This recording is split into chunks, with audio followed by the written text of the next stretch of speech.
Welcome to our case study. We researched the different factors that may influence consumers to purchase electric vehicles, or EVs.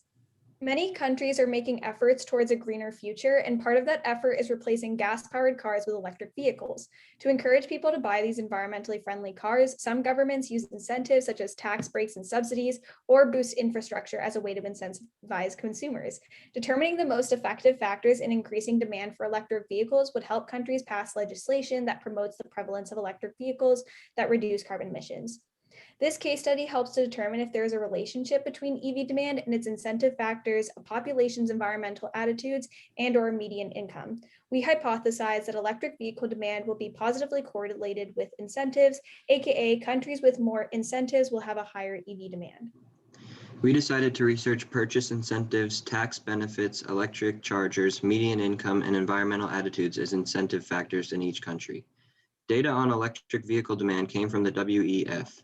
Purchase incentives, tax data, and charging infrastructure came from the European Automobile Manufacturers Association, the National Conference of State Legislatures, and the European Alternative Fuels Observatory.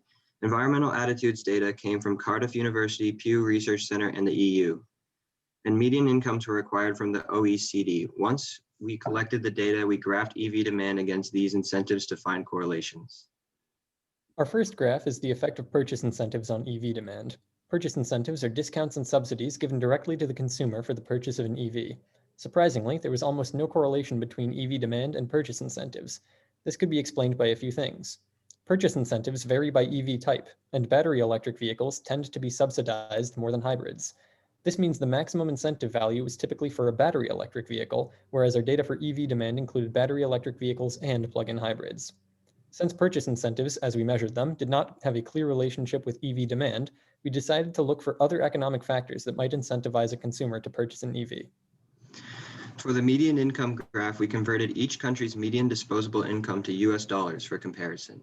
Disposable income is the amount of money available to a person to spend or save after taxes. The hope behind this graph was that countries with higher disposable incomes have more money to spend on new cars and expensive electric vehicles. With a low R-squared value of 0.146, the graph shows little to no correlation between a country's income and the amount of electric cars that they buy. In our third graph, we looked at the number of EV chargers per 100 kilometers of highway to quantify a country's EV infrastructure. We found that EV demand is strongly correlated with charging infrastructure, with an R-squared of 0.79. This is in part because Norway is an outlier in the data for both demand and infrastructure, but even without Norway, the correlation is still positive. However, we cannot conclude that charging infrastructure causes demand just from this correlation. We believe that the most likely explanation is a positive feedback loop. Having lots of available chargers is likely to influence consumers to be more comfortable in buying an EV, which then leads to more EVs on the road, which leads to the need for more chargers. Then the cycle continues. Tax benefits were difficult to quantify for our fourth graph because different countries have different tax policies.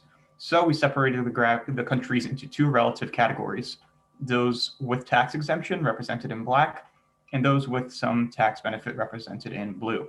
The two bars at the right represent the averages for each category. Now notice that countries with tax exemption for EV owners have a higher demand for electric vehicles on average, according to this data. In fact, it's twice as high.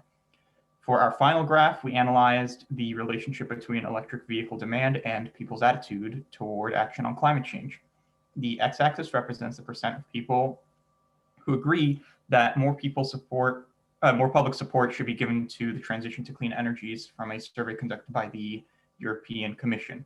This study demonstrates that changing attitudes about climate change does not sufficiently incentivize a population to buy electric cars. Overall, our hypotheses were not met for median income, purchase incentives, and environmental attitudes, as there was little correlation. On average, EV demand was higher in countries with a tax exemption compared to countries with only partial tax benefit. We also found that EV demand was closely related to infrastructure. However, we can only conclude that there is a correlation between these variables, not necessarily a causation. EVs play a critical role in the clean energy transition. Determining which incentives increase EV demand would inform voters and policymakers on how to increase the prevalence of electric vehicles. This research could be extended by looking at other influential factors like gas car disincentives. Future research could evaluate how incentives change EV demand and attitudes for electric vehicles over time. This would enable a clearer picture of what factors prevent the expanse of electric vehicle demand. Thank you for listening to our presentation. We hope you enjoyed.